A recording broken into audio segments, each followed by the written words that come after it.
现在你做直播的这一只手机用的网络是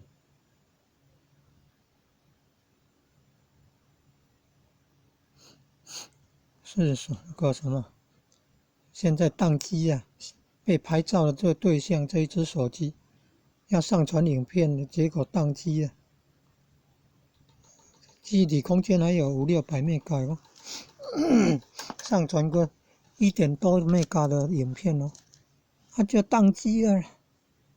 使用抖音哦，竟然很容易宕机耶！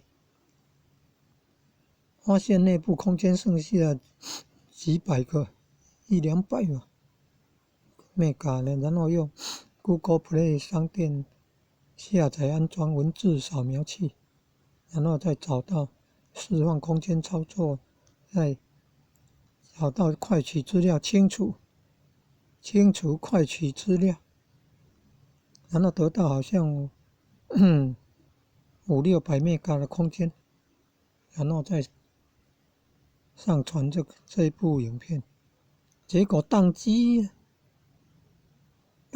啊！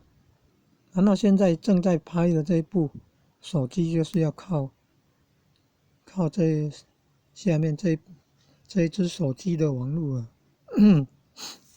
网络，结果宕机了以后，这一部也不能直播。你看，刚刚显示说无法直播。